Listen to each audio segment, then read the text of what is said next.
I'm not a racist, preach the teacher. You still they never had this. Number one, them wanna run about the gun. I wasn't licensed to have one.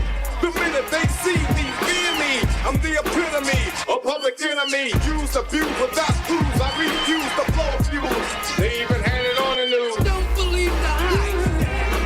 Don't believe the hype. Don't believe the hype. Back when I wrote y'all, yes. Do you think he's a fascist? Well, I'm looking at the definition of fascism. It's a far-right, authoritarian, ultranationalist political ideology and movement characterized by a dictatorial leader, centralized autocracy, militarism, forcible suppression of opposition, belief in a natural social hierarchy. So certainly, in my experience, those are the kind of things that he thinks would work better in terms of running America. You know, again, back to this issue of, democracy is complicated, messy to operate, probably the worst kind of government there is, except for all the other ones. I think Churchill once said that. And again, our Constitution, our founders built in to the Constitution and to the way our government operates, built in a lot of checks and balances, and didn't design the government to be streamlined and whatnot. So, but certainly the former president is in the far right area. He's certainly an authoritarian. Admires people who are dictators. He has said that. So he certainly falls into the general definition of fascist, for sure. That is John Kelly, the voice of John Kelly, a man that served his country, took on the mantle of Homeland Security, Secretary of Homeland Security under Donald Trump, commander of the Southern Command. He also became the chief of staff. So he was the right hand to Donald Trump from 2017 to 2019. He knows intimately. I wish he wouldn't mince words. I hate the equivocation and the stumbling around. Say the damn talk. Say what you need to say, John Kelly. So I read this piece in The Atlantic, which he's featured in. And there's a new book that he's also featured in, John Kelly, called The Divider, Trump in the White House. And when I read this piece today in Atlantic, I'm going to read some of it on the air, because anybody on the fence, I just need to know. And maybe you like Nazi Germany. Maybe you hate it. Maybe you hate Jews. Maybe you hate black people. Maybe you're black and you think, or Latino, that the black people, that the Latinos that they're going to round up won't be you because you're special, because you love Jesus. You know, whatever lie you're telling yourself. This man, John Kelly, who, again, as most military people are going to follow orders. And even he has broken away HR masters, merely, I mean, a lot of the people that were in military who served under Trump, they're not supporting him. His entire cabinet, not supporting him. Not because they're disloyal. You can't find more loyalty than folk that have served this country, because they're going to be loyal to the flag no matter what, right? They broke him because Trump is not for America, and they know it. So just say that. Just say that. So some of you aren't for America, and I get that. Like, I struggle from time to time, but I live here. I have an American passport. I'm going to fight to make this a more perfect union until I can't fight anymore, because my mama's here, my daddy's buried here, my great granddaddy's buried here, my great grandma. 5 generations here. Yes, we could be global citizens, but this is where I lay my head every night. So I'm going to need to make it as nice as it needs to be for everybody. So I'm going to read this piece. It's The Atlantic. It came out yesterday. It's called Trump This is a quote from him. I need the kind of generals that Hitler had. The Republican nominee's preoccupation with dictators and his disdain for the American military is deepening, by Jeffrey Goldberg. It starts in April 2020. Vanessa Guillen, a 20-year-old Army private, was bludgeoned to death by a fellow soldier at Fort Hood in Texas. The killer, aided by his girlfriend, burned Guillen's body.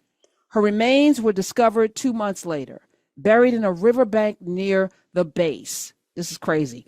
After a massive search, Guillen, the daughter of Mexican immigrants, grew up in Houston.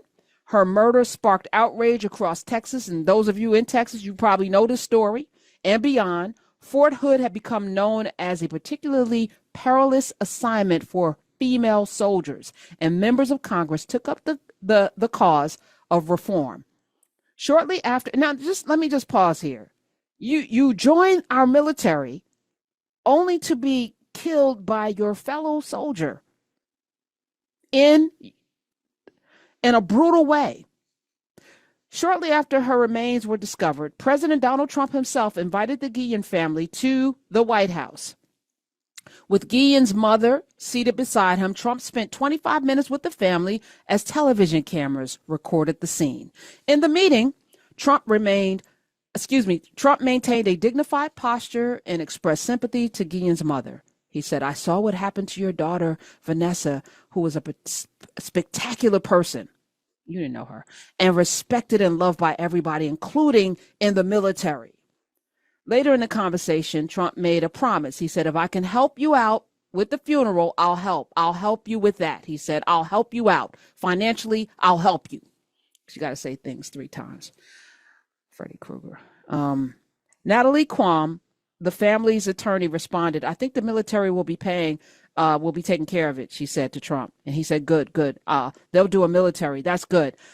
If you need help, I'll help you out. Keep saying that. Later, a reporter covering the meeting asked Trump, have you offered to do that for other families before? Trump responded, I have, personally. I have to do it personally. I can't do it through government. The reporter then asked, so you've written checks to help other families before this? Trump turned to the family still present and said, I have. Because some families need help. Maybe you don't need help from a financial standpoint. I have no idea what. I just think it's a horrific thing that happened. And if you did need help, I'll be there to help you. So there was a public memorial in Houston for Vanessa Guillen. Family showed up. They shut down the highway. Mourners lined the street. 5 months later, the Secretary of the Army announced the results of an investigation, and they cited leadership failures at Fort Hood, and they relieved and suspended several officers, including the base's commanding general. In a press conference, they said that the murder shocked their conscience and forced them to take a critical look at the systems and policies. And there's a whole story about the sexual assault in the military that I've been saving. I've not talked about it, but it's out there. Y'all can Google search it. We'll actually put it out. There's a lot of horrific things going on in our military, but I got to focus. All right. But in the Oval Office meeting, December 4th, 2020, officials gathered to discuss a separate national security issue. Toward the end of the discussion, Trump asked for an update on the investigation at Fort Hood. Christopher Miller, the acting Secretary of Defense, who Trump had fired his predecessor, Mark Esper, 3 weeks earlier. He said Mark Esper has been terminated, was in attendance, along with Miller's chief of staff, Kash Patel. At a certain point, according to 2 people present at the meeting, Trump asked, did they bill us for the funeral? What did it cost? Someone said, yes, we received a bill. The funeral cost $60,000. Trump became angry. It doesn't cost $60,000 to bury a effing Mexican. He used the F word. I'm not going to. He turned to his chief of staff, Mark Meadows, and issued an order. Don't pay it. Later that day, he was still agitated. Can you believe it? Effing people trying to rip me off. The family's attorney told the writer, Mr. Goldberg, Jeffrey Goldberg, that she sent the bill to the White House, but no money was ever received, of course, because he said he wasn't going to pay it, which is what he does. In their book, The Divider, Peter Baker and Susan Glasser reported that Trump asked Kelly. So then they go on to talk about what happened at Arlington, this article. Remember, Trump's there with the people with the thumbs up and all this other BS, and how that was out of pocket. But in this book that I was mentioning, a reporter, it was reported in the book, The Divider, that Trump asked John Kelly, his chief of staff at the time, why can't you be like the German generals? Trump at various points had grown frustrated with military officials because he didn't understand how the military worked. Those of you who have served this country, you know that there's a specific way that the military works. And the military works yes, the president is the commander in chief, which is why you should have a commander in chief that respects the soldiers and wouldn't put them in a position to do things outside of the realm of what the military has been set up to do. And we can have a discussion and an argument about whether or not this country's military serves the people. That's not the job, by the way. But you shouldn't have a commander in chief that would say that people who got captured were weak, like John McCain, or, he had his own Vietnam, dodging syphilis and gonorrhea.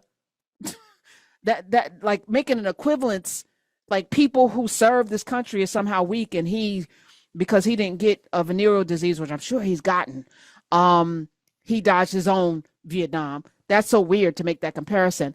But he said to John Kelly, why can't you be like the German generals? Trump referred, and he said, according to Baker and Glasser, the authors of the book, Kelly explained to Trump that German generals tried to kill Hitler 3 times and almost pulled it off. And Trump was like, no, they were totally loyal to him. Like, he doesn't even understand or know history because, of course, I don't think he reads. I don't think he can read very well. So Kelly was asked about the exchange, and he told this writer, Goldberg, in The Atlantic, that when Trump raised the subject of German generals, he said, do you mean Bismarck's generals? Because he wanted to be clear that he wasn't, are you talking about Hitler? No, do you mean Bismarck's general? He said, I knew he didn't know who Bismarck was.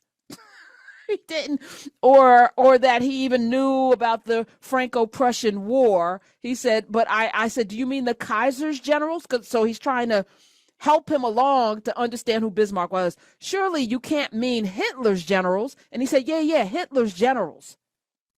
I explained to him that, Rommel had to commit suicide after taking part in a plot against Hitler. And Kelly told me Trump was not acquainted with Rommel. Y'all, this election, and I've been saying this, we're going to have a conversation about race later on with Tracy McMillan in the next hour. This election is not about policies. This is not about Republican ideology. This is not about the economy. This is not about whether or not, we're going to, have health care. This is not about, any of the education. We're going to talk about education as well. This is about whether or not the leader of this nation wants to be the next Hitler and everything that goes with, and whether or not you support that. Sitting at home supports that. Writing in your name or somebody else's supports that. Voting for Jill Stein at this point supports that. Voting for Cornel West supports that. And you can feel some ways about that. But this is not about anything. And we could talk about democracy because that's a whole other conversation to have. But that's at stake. And what does democracy mean to me? It means the ability to be able to move about the cabin freely and protest things that are not right and not lose my life or my freedom. My days are cooler, nights are warmer, and I put the blame on you. Time moves slow.